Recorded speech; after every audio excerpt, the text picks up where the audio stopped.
Competency in governance and leadership sets the mission and establishes strategies necessary for a relevant and thriving organization, empowers, motivates, and fosters a pipeline of talent for the future. The predominant themes within the governance and leadership competency include effectively executing governance and leadership responsibilities, establishing and maintaining collaborative, effective relationships, advancing the organization by internalizing its mission, vision, and core values, setting strategic objectives to guide long-term goals, and developing self and others as leaders. As with all the competencies, we've identified behaviors that correspond to some of the themes. The skills and behaviors addressed in this module are primarily seen at the agenda-driving level of leadership. Sharon Gallagher Fishbaugh is a former Utah Teacher of the Year, recipient of the NEA Award for Teaching Excellence, and current UEA president. Sharon feels very strongly that there is no time more critical than today for the emergence of strong leaders at NEA. Boy, I think there's no more important time to be a strong leader in the association than right now. I mean, obviously, for the last several years, we've faced so many attacks against teachers' unions, associations, even public education across the board. So for me as a leader, I think it's really important that you have a vision and that you have a student-centered vision and that you recognize that we have hope because we are the hope of the future of this country. Educators, we're the hope for teachers, but we're also the hope for children. And if we don't step up and lead, others are leading for us. And we've seen that happening. We've seen that happening across the board. We've seen people who are not in our profession stepping up and telling us how to do what we are the experts at doing. So I think leadership right now in our association is so important. It's so important to have that vision. It's so important to build those relationships.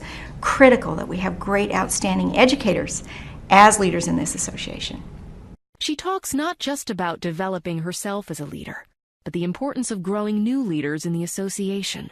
We asked for new emerging leaders, young members, to come up to Summer Leadership Academy. We hold it in a beautiful mountain setting. And they came up. We had probably 150 young new members, not leaders that we have seen before, not even folks, quite frankly, that have their feet wet up in the classroom. And they were identified by their local presidents to come to Summer Leadership. And at the end of 2 very intensive days on teacher evaluation, what touched me was we got to the end of the day, and you know how at the end of conferences people will do what worked, what didn't work. You know, I think Dennis Van Roekel likes to call it positives and deltas. I thought, okay, they're going to be so excited to get out of here. This is going to be over in 5 minutes. Well, 35 minutes later, and the very last person said, she stood up and she was crying, and she said, my leader saw something in me that I didn't see in myself. And that's why I'm here. And I'm here and I'm so excited because for the first time I feel empowered that I know I can make a difference. I know I can lead. I never felt that way before. And to me, even though that wasn't me directly involved, it was indirectly kind of guiding those local presidents to pick folks who maybe they wouldn't have otherwise chosen. I think what a powerful impact that had on this young teacher's life. And I know she's going to be a rising star in the association. Sharon also reminds us that you can't go it alone in the governance role. You need to build relationships and listen effectively. Governance has the responsibility to set the agenda for the association. And at the same time, I do feel very strongly that we couldn't do it without our talented staff. And I think as governance, we have to be proactive, listening, relationship building, and encouraging not only our members, but our staff as well. Right now in the association, when I look at our local leaders, we have a dynamic group of local leaders. Our state affiliate presidents, they're incredible. They're an incredible group of people. We have to be able to inspire. We have to be able to give hope. We have to be able to listen. We have to be able to find new leaders. We have to be able to be relevant. And those are all things that one person can't do alone. We asked Sharon to tell us a story about using leadership and relationships to drive teacher excellence and association goals. She shared a challenge the UEA faced in addressing legislation on teacher evaluation standards in Utah. So probably the single most relevant or thing that stands out for me during my presidency has been the work that we've done with Senator Aaron Osmond, who is also one of the Osmond brothers. Actually, he's not a brother, he's a nephew. But essentially 3 years ago, he brought some legislation that was really going to be detrimental to educators. It was designed to just decimate everything: collective bargaining, salary schedules, make us at-will employees. And the amazing thing is, over the course of 3 years, we're still in the throes of this ongoing work, we managed to change his mind. We managed to get him to come and listen to us and to collaborate with us. And we created the law, a new law on teacher evaluation with him, which has actually turned out to be a great motivation tool for our teachers, because they are now joining the association in droves. We are actually having a positive increase in Utah in our membership, because they see the relevance of our work with Senator Osmond. It wasn't easy. She surprised Senator Osmond and perhaps some of her colleagues by asking for a meeting. Senator Osmond did not expect the request, given the tone of the legislation, and some of the association members were wary of working with someone who appeared so anti-union and anti-teacher. We asked her why she made the call. Well, the relationships are important. I think any good leader knows that if you don't have relationships, you're not going to get anywhere. And what I did for the whole first 3 years of my term was build back relationships and credibility.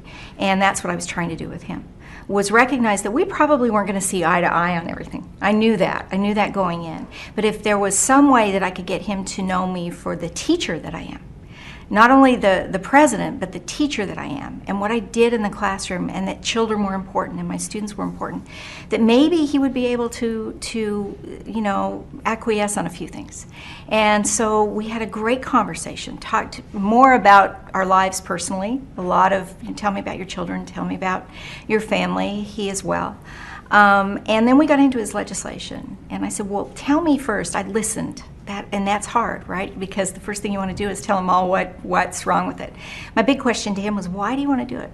What is it you're trying to fix? And so we had a great conversation, and I did a lot of listening. Senator Osmond shared the concern behind the legislation, but agreed to a road trip to get first-hand reactions from teachers, parents, and administrators to the proposed legislation. He was concerned that we had a lot of poor teachers in classrooms, and I said, have you talked to principals, have you talked to educators about what this would do or what the problems are that they see? And he said he hadn't. And so I said, well, are you interested? I can provide a forum. I can certainly get teachers in the city to come. He said, why don't we do a road trip? We could go 4 different areas of the state, and Utah's a pretty big geographic area. I said, great, let's do it. So the state superintendent, who had brought that legislation, by the way, it was not a comfortable situation, myself, Senator Osmond, went around. We had hundreds of teachers show up. And you probably ask why. Well, it was relevant. I said to them, you know, this is going to impact you. You need to be here. You need to share what you're thinking about this legislation with the senator. And remarkably, he listened. He listened because they were professional. That was by design. We talked about if we want to be professionals, how do professionals act? How do we express our concerns? You know, and I'm so proud of my members because they were just right there with us expressing their concerns, and he actually listened. We asked Sharon about one of the meetings during the roadshow. The biggest meeting was in the Valley, and we had to turn away teachers because the room was filled to capacity and the fire marshal wouldn't let us in. So we were at about 500. And it wasn't just teachers. There were administrators there. There were parents there, and probably the most touching was a parent who got up and said, you know, I'm looking out here and I see so many of my sons and daughters, teachers that they've had, and I can tell you they devote so much time and energy, and why are we so worried about focusing on this small amount and penalizing every single teacher? And Senator Osmond sat and he listened and he said, I'm sorry, I had no idea. An interesting story. The next meeting that we went to, he said to me, you know, my wife said to me, Sharon, she said, you know, Erin, you may not be right on this one. And I just thought that was so fascinating that he would share that with me. We were on our way down to southern Utah, and she said, you may just not be right on this one, which I thought was very empowering, that she was there to listen as well. And so it was really remarkable because it wasn't just teachers, parents, everybody. The success of the meetings, and especially the contribution of educators and parents who told their stories so effectively, led to a redraft of the legislation. The revised bill was widely endorsed by legislators, teachers, the association, parents, and administrators. It also provided a win-win for Senator Osmond and the UEA.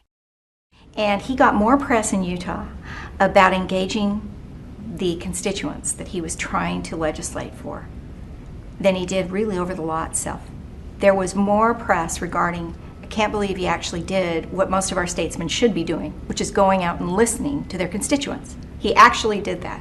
And that was the big thing. He said, I can't believe this. Isn't this what legislators do? I said, well, not really. So, and I think what happened was he had overwhelming support. Not only, and I credit him really and truly with helping me to galvanize relationships because of the opportunities that were given to me with being able to work with state superintendents, state school board administrators. For the first time in history, the president of the Senate walked in at our press conference and he said, this is a kumbaya moment that we don't have very often. We had 3 votes against the legislation which we created, 3 in the entire body.